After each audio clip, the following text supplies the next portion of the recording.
নমস্কার, দেখছেন Kolkata TV. Good morning Kolkata নিয়ে রয়েছে আমি তসমিনার সঙ্গে রয়েছে আমি জহিতা। আর এই মুহূর্তে যে ব্রেকিং খবরে নজর রাখবো জহিতা, সাত সকালে সন্দীপ ঘোষের বাড়িতে সিবিআই আধিকারিকরা, বেলেঘাটার বাড়ির সামনে সিবিআই এর দল এবং সন্দীপের বাড়ি ঘিরে রেখেছে কেন্দ্রীয় বাহিনী। দরজা বন্ধ থাকায় বাড়ির বাইরে সিবিআই আধিকারিকরা পৌঁছে গিয়েছেন এবং সাত সকালে সিবিআই হানা সন্দীপ ঘোষের বাড়িতে। গতকালই সন্দীপ ঘোষের পলিগ্রাফি টেস্ট হয়েছে এবং তাকে বেশ কয়েকদিন ধরে টানা 9 দিন ধরে জিজ্ঞাসাবাদও করেছেন, ম্যারাথন জিজ্ঞাসাবাদ করা হয়েছে সিবিআই এর তরফ থেকে। এবার সাত সকালে আজকে সন্দীপ ঘোষের বাড়িতে পৌঁছে গিয়েছেন সিবিআই আধিকারিকরা, তার বেলেঘাটার বাড়িতে সিবিআই আধিকারিকরা, এবং যেমনটা জানা যাচ্ছে তার বাড়ি বন্ধ থাকার বাড়ির বাইরে সিবিআই আধিকারিকরা। একদমই জয়িতা, আরজি করের প্রাক্তন অধ্যক্ষ সন্দীপ ঘোষ, তাকে কিন্তু ম্যারাথন জিজ্ঞাসাবাদ করেছে সিবিআই আধিকারিকরা। পরপর 9 দিন তাকে ম্যারাথন জিজ্ঞাসাবাদ চলে, সকাল থেকে শুরু করে একদম রাত ভরে তাকে ছাড়া হয়। এবং আজকে যে খবর সামনে আসছে, আজকে কিন্তু তাকে জিজ্ঞাসাবাদ নয়, আজকে সরাসরি তার বাড়িতে পৌঁছে গিয়েছেন সিবিআই আধিকারিকরা। এই মুহূর্তে আমাদের সঙ্গে রয়েছে বিশেষ প্রতিনিধি দেবজ্যোতি ঘোষ। দেবজ্যোতি, কি আপডেট রয়েছে তোমার কাছে সন্দীপ ঘোষের বাড়িতে সিবিআই আধিকারিকরা?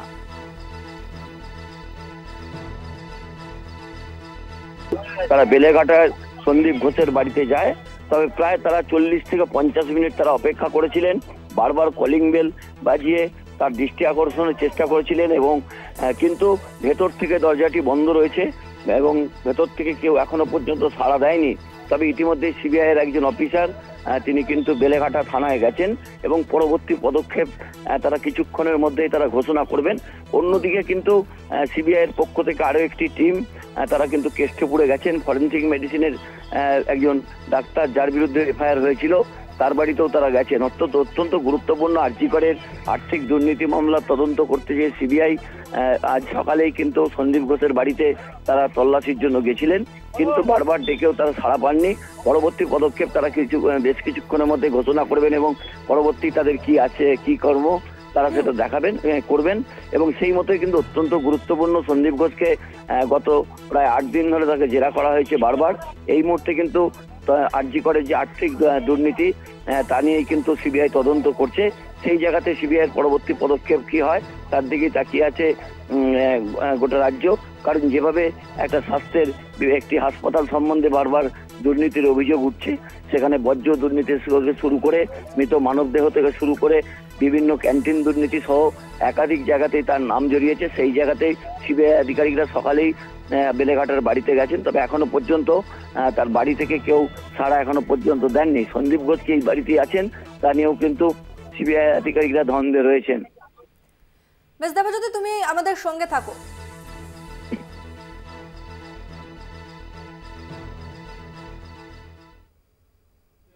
অন্যদিকে তসমিনা, আরজি করের ফরেনসিক মেডিসিনের ডাক্তার দেবাশিস সোমের বাড়িতেও সিবিআই আধিকারিকরা তারা পৌঁছে গেছেন। কেষ্টপুরে দেবাশিস সোমের বাড়িতে সিবিআই আধিকারিকরা, একদিকে সন্দীপ ঘোষের বাড়িতে, অন্যদিকে দেবাশিস সোমের বাড়িতেও পৌঁছে গেছেন সিবিআই আধিকারিকরা। একদমই, এই সন্দীপ ঘোষ আরজি করের প্রাক্তন অধ্যক্ষ, তাকে কিন্তু ম্যারাথন জিজ্ঞাসাবাদ করছে সিবিআই আধিকারিকরা। টানা পরপর 9 দিন তাকে জিজ্ঞাসাবাদ করা হয় এবং যে খবর সামনে আসছে, আরজি করের ফরেনসিক মেডিসিনের ডাক্তার দেবাশিস সোমের বাড়িতে সিবিআই আধিকারিকরা, কেষ্টপুরে দেবাশিস সোমের বাড়িতে সিবিআই আধিকারিকরা।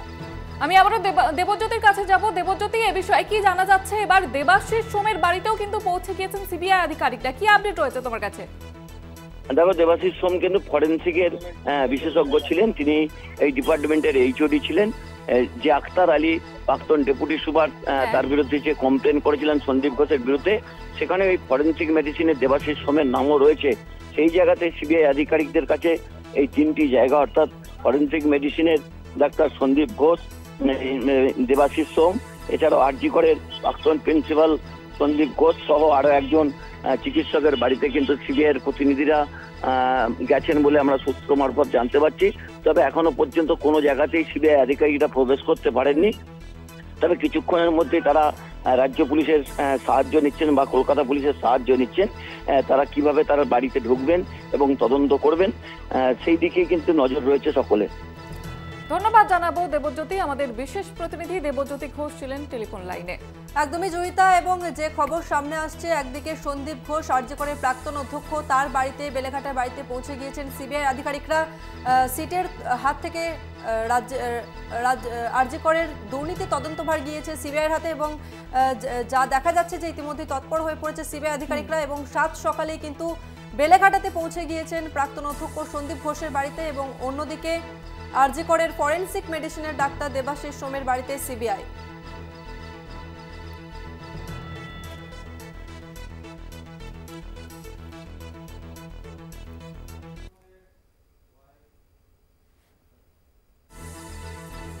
আরজিকর কাণ্ডের রহস্যের জাল খুলতে সিবিআইয়ের হাতিয়ার পলিগ্রাফ টেস্ট। সন্দীপ ঘোষ, সঞ্জয় রায় সহ আরজিকরের 4 পড়ুয়া চিকিৎসকেরও পলিগ্রাফ টেস্টের সিদ্ধান্ত। শনিবার সিজিওতে আরজিকরের প্রাক্তন অধ্যক্ষের পলিগ্রাফ টেস্ট হয় এবং সিবিআইয়ের বিশেষ দলের উপস্থিতিতে পলিগ্রাফ টেস্ট সন্দীপ রায়ের। 9 অগস্ট থেকে 23 অগস্ট কলকাতা পুলিশ থেকে সিবিআই আরজিকরে তরুণী চিকিৎসক খুনের নৃশংস ঘটনায় এখনো পর্যন্ত গ্রেপ্তার 1। এবার তদন্তে গতি আনতে আসরে সিবিআই, ভরসা পলিগ্রাফ টেস্ট।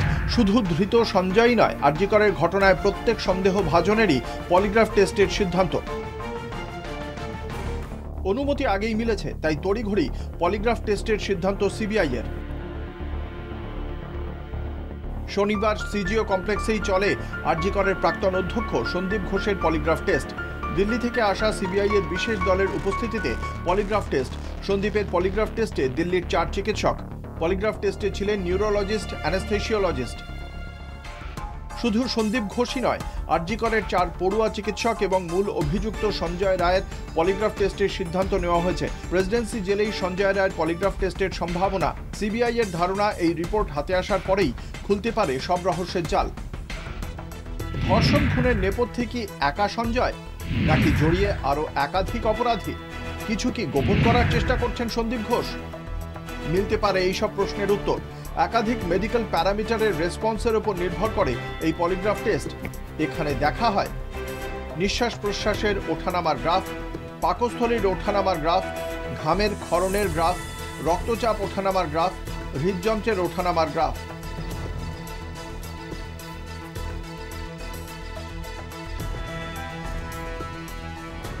সন্দীপ ঘোষের থেকেও সঞ্জয় রায়ের পলিগ্রাফ টেস্টের উপর বেশি নজর সিবিআই আধিকারিকদের, কারণ প্রথম থেকেই জঘন্য এই অপরাধ নিয়ে কোনো হেলদোল নেই ধৃত সঞ্জয়ের। দফায় দফায় জিজ্ঞাসাবাদের পরেও মেলেনি কোনো সদুত্তর, তাই ধৃত সঞ্জয়ের পলিগ্রাফ টেস্ট হয়ে উঠতে পারে তদন্তকারী অফিসারদের হাতিয়ার। ধৃত সঞ্জয়ের পলিগ্রাফ টেস্ট। পলিগ্রাফ টেস্টে ধরা পড়বে সঞ্জয়ের বয়ান সত্যি না মিথ্যে। মনোবিদকে নিয়ে সঞ্জয়ের সঙ্গে কথা বলে তদন্তকারীরা বিস্মিত। সেদিনকার ঘটনার হাড়হিম করা বয়ান সঞ্জয়ের। অপরাধের কথা স্বীকারের সময় একটুও গলা কাঁপেনি সঞ্জয়ের। বিশেষজ্ঞরা বলছেন সঞ্জয় বিকৃত যৌন মানসিকতার, জন্তুর হিংস্র আচরণের সঙ্গে মিল রয়েছে সঞ্জয়ের। 9 অগস্ট আরজিকরের তরুণী চিকিৎসককে খুন ও ধর্ষণের ঘটনায় তোলপাড় রাজ্য রাজনীতি। বিক্ষোভের আঁচ ছড়িয়ে পড়েছে গোটা দেশে, তাই গোটা দেশ আপাতত বিচারের দিকে তাকিয়ে। তাদের একটাই দাবি, দোষীদের শাস্তি দিতে হবে। তাই আপাতত এই পলিগ্রাফ টেস্টের দিকেই তাকিয়ে রয়েছে সাধারণ মানুষ থেকে শুরু করে চিকিৎসক মহল, রাজনৈতিক মহল এবং তদন্তকারী আধিকারিকরা। পলিগ্রাফ টেস্টে দোষ প্রমাণ না করলেও রহস্যের জাল খুলতে একমাত্র হাতিয়ার হয়ে উঠতে পারে বলেই মনে করছে সিবিআই। কলকাতা টিভি। এখন সময় একটা বিরতির। ফিরছি বিরতির পর, সঙ্গে থাকুন। ফিরে এলাম বিরতির পর। কলকাতা হাইকোর্টের সিঙ্গেল বেঞ্চের নির্দেশ অনুযায়ী সিটের দুর্নীতি বিষয়ক তথ্য প্রমাণ নিজাম প্যালেসে সিবিআইয়ের অ্যান্টি করাপশন ব্রাঞ্চের হাতে তুলে দিল কলকাতা পুলিশ। সঞ্জয়ের বয়ানে অসঙ্গতির তথ্য মিলেছে পুলিশ সূত্রে। স্বাস্থ্য অধিকর্তার সঙ্গে কথা বলার পরও কর্মবিরতিতে অনড় চিকিৎসক পড়ুয়ারা। কলকাতা হাইকোর্টের সিঙ্গেল বেঞ্চের নির্দেশ অনুযায়ী সিটের তথ্য প্রমাণ সিবিআই এর হাতে তুলে দিল কলকাতা পুলিশ। দুর্নীতি বিষয়ক তথ্য প্রমাণ নিজাম প্যালেসে সিবিআই এর অ্যান্টি করাপশন ব্রাঞ্চের কাছে তুলে দেওয়া হয়েছে। সূত্রের খবর, সেই তথ্য প্রমাণের ভিত্তিতে এবার সন্দীপ ঘোষের বিরুদ্ধে এফআইআর এর প্রক্রিয়া শুরু করল সিবিআই। সিবিআই এর দুর্নীতি দমন শাখা সিটের দেওয়া তথ্য প্রমাণ খতিয়ে দেখছে। সন্দীপ ঘোষের বিরুদ্ধে দুর্নীতির অভিযোগে এই তথ্য প্রমাণ বিশেষ গুরুত্বপূর্ণ বলে মনে করছেন সিবিআই আধিকারিকরা। আরজিকর হাসপাতালে চিকিৎসক তরুণীর ধর্ষণ ও খুনের ঘটনার পর প্রাক্তন অধ্যক্ষ সন্দীপ ঘোষের ভূমিকা কী ছিল তাও জানার চেষ্টা সিবিআই আধিকারিকদের। শুক্রবার আরজিকর মেডিকেল কলেজ ও হাসপাতালের আউটপোস্টে পুলিশ কর্মীদের জিজ্ঞাসাবাদ করে সিবিআই। ঘটনার দিন রাতে আরজিকর হাসপাতালের আউটপোস্টে যেসব পুলিশ কর্মীরা কর্মরত ছিলেন তাদের ভূমিকাও খতিয়ে দেখা হচ্ছে। হাসপাতালের আউটপোস্ট অফিসার সঞ্জীব মুখোপাধ্যায় সহ 10 জন পুলিশকর্মী শনিবার সিজিওতে যান। টালা থানার ওসি অভিজিৎ মণ্ডলও সিজিও কমপ্লেক্সে যান। অভিযুক্ত ভলান্টিয়ার সঞ্জয় রায়ের বাইক বাজেয়াপ্ত করে সিজিও কমপ্লেক্সে নিয়ে আসা হয়। ইতিমধ্যেই এই বাইকের ফরেনসিক পরীক্ষা করা হয়েছে। এর আগেই সঞ্জয় রায়ের বাইক বাজেয়াপ্ত করেছিল কলকাতা পুলিশ। 9 আগস্ট ঘটনার দিন এই বাইকে করেই সঞ্জয় রায় হাসপাতালে এসেছিল বলে জানতে পেরেছে পুলিশ। সঞ্জয়ের বয়ানে অসঙ্গতি রয়েছে বলে দাবি পুলিশ সূত্রের। অভিযুক্তের দাবি হাসপাতালে রোগীর অপারেশন চলছিল, তাই সে সেদিন হাসপাতালে গিয়েছিল, অথচ তথ্য প্রমাণ বলছে সেই সময় কোনো অপারেশন ছিল না। সঞ্জয়ের মোবাইল ফোনের টাওয়ার লোকেশন যাচাই করে দেখছেন সিবিআই আধিকারিকরা। সঞ্জয়ের ঘনিষ্ঠ বন্ধু আরেক সিভিক ভলান্টিয়ারের থেকে পাওয়া তথ্যে সঞ্জয়ের বয়ানে অসঙ্গতি মিলেছে বলে জানা যাচ্ছে। যে নির্দিষ্ট সময়ের কথা সিবিআই এর জিজ্ঞাসাবাদে সঞ্জয় জানিয়েছে তার সঙ্গে পারিপার্শ্বিক তথ্য প্রমাণ মিলছে না। এদিকে আরজিকর মেডিকেল কলেজে আন্দোলনে অনড় পড়ুয়া ছাত্রছাত্রীরা প্ল্যাটিনাম জুবিলি বিল্ডিংয়ে স্বাস্থ্য অধিকর্তা কৌস্তব নায়েক, নতুন অধ্যক্ষ মানস কুমার বন্দ্যোপাধ্যায় ও জুনিয়র ডাক্তারদের সঙ্গে বৈঠক করেন। বৈঠকে কোনো সমাধান সূত্র মেলেনি বলেই খবর। রাজ্যের বিভিন্ন মেডিকেল কলেজ ও হাসপাতালে প্রায় 8000 জুনিয়র চিকিৎসক কর্মবিরতি অব্যাহত রেখেছেন। এর জেরে বিভিন্ন সরকারি হাসপাতালে রোগী ও তার পরিবারের লোকেদের হয়রানি হচ্ছে। সুপ্রিম কোর্ট, কলকাতা হাইকোর্ট এবং রাজ্য সরকারের তরফে একাধিকবার কর্মবিরতি প্রত্যাহারের অনুরোধ জানানো হয়, কিন্তু আন্দোলনকারী জুনিয়র চিকিৎসকেরা এখনও নিজেদের দাবিতে অনড়। কলকাতা টিভি।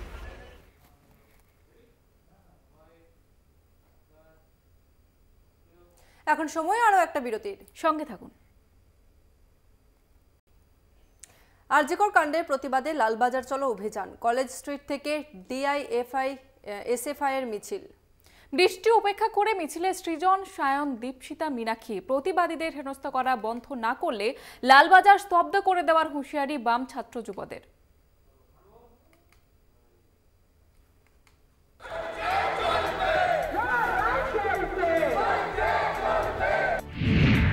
বৃষ্টি উপেক্ষা করে রাজপথে বাম।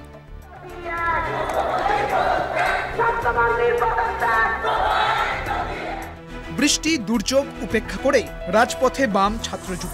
লালবাজার অভিযানের ডাক সিপিএম এর ছাত্র সংগঠন এসএফআই এবং যুব সংগঠন ডিওয়াইএফআই এর। বিবি গাঙ্গুলি স্ট্রিটে মিছিল আটকায় পুলিশ। লালবাজার স্তব্ধ করে দেওয়ার হুঁশিয়ারি মীনাক্ষী, দীপশিতাদের।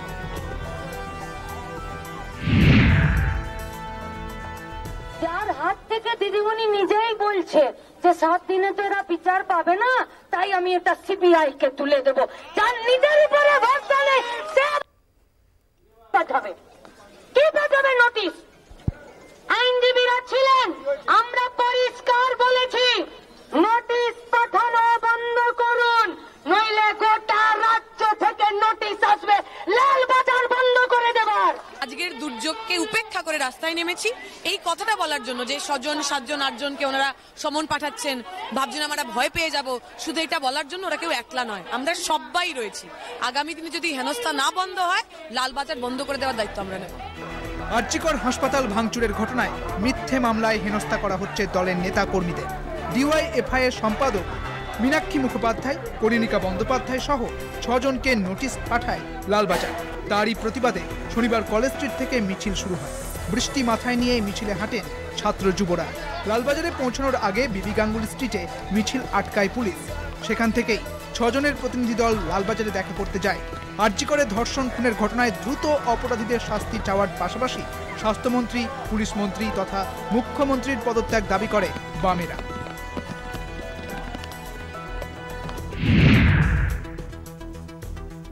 পুলিশ মন্ত্রী, স্বাস্থ্যমন্ত্রীর পদত্যাগ, কারণ প্রথম দিন থেকে স্বাস্থ্যমন্ত্রী হিসাবে স্বাস্থ্য দপ্তরের যে কর্মীরা এই পুরো অপরাধের সঙ্গে যুক্ত, মমতা ব্যানার্জি তার বিরুদ্ধে কোনো স্টেপ নেননি। 1 নম্বর, পুলিশ মন্ত্রী হিসাবে উনি তথ্য প্রমাণ লোপাট হওয়া বাঁচাতে ব্যর্থ। এই ব্যর্থতার দায় স্বীকার করে ওনার কাছ থেকে আমরা পদত্যাগ চাইছি। এই যে পুরো ঘটনাটা ঘটলো, আমার বোনের সঙ্গে ওই মেয়েটার সঙ্গে যা যা ঘটনা ঘটলো তার বিচার চেয়ে, সেই বিচার না দিতে পাওয়ার দায়িত্ব নিয়ে ওনারা আমরা পদত্যাগ চাইছি। তরুণী চিকিৎসককে ধর্ষণ ও খুনের ঘটনার প্রতিবাদে গত 14ই আগস্ট মেয়েদের রাত দখলের কর্মসূচি নেওয়া হয়। ওই কর্মসূচি চলাকালীন মধ্যরাতে আরজিকর হাসপাতালের জরুরি বিভাগের গেট ভেঙে ভিতরে ঢুকে তাণ্ডব চালায় দুষ্কৃতীরা। এই হামলার সময়ে DYFI এর পতাকা দেখা গেছে বলে দাবি পুলিশে। সেই কারণেই লালবাজারে তলব করা হয় মীনাক্ষী মুখোপাধ্যায় সহ 6 জন বাম কর্মীদের, যদিও ওই অভিযোগ অস্বীকার করে বামেরা। DYFI এর পতাকা দেখা গেছে, ভারতের পতাকা দেখা গেছে, তার মানে কি সবাই মিলে ওরে ভাঙচুর করতে গেছিল? আমি আপনাকে চ্যালেঞ্জ করছি, যারা যারা ভাঙচুরের ঘটনায় সিসিটিভিতে ধরা পড়েছে তাদের রাজনৈতিক পরিচয় কি? ম্যাক্সিমাম লোক তৃণমূলের লোক। তাহলে DYFI এর লোকের হঠাৎ করে রাতের মধ্যে তো তৃণমূল হয়ে যাবে না। তৃণমূলের লোকজন DYFI অথবা ভারতের পতাকা নিয়ে মারপিট করতে গেছিল, ঝামেলা করতে গেছিল, সেইটা কিনা সেই প্রশ্ন আমাদের করতে হবে। 27শে আগস্ট ছাত্র সমাজের ডাকা নবান্ন অভিযানে যে বাম ছাত্র সংগঠন যোগ দেবেন না, তার কারণও স্পষ্ট করেন বাম নেত্রী। যার নবান্ন করার ইচ্ছা সে যেতেই পারেন, কোনো আমাদের অসুবিধা নেই। তবে এটা আমরা পরিষ্কার বুঝি, যারা উনাও কাঠুয়ার রেপিসদের সাহায্য করেন, সমর্থন করেন, তারা আরজি করার জন্য কোনোদিনও ন্যায় চাইতে পারেন না, বিচার চাইতে পারেন না।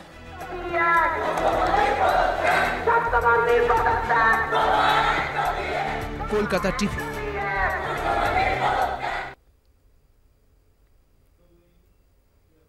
গুড মর্নিং কলকাতা, আজকের মতো এই পর্যন্তই। দেখতে থাকুন কলকাতা টিভি, রাত দিন 7 দিন।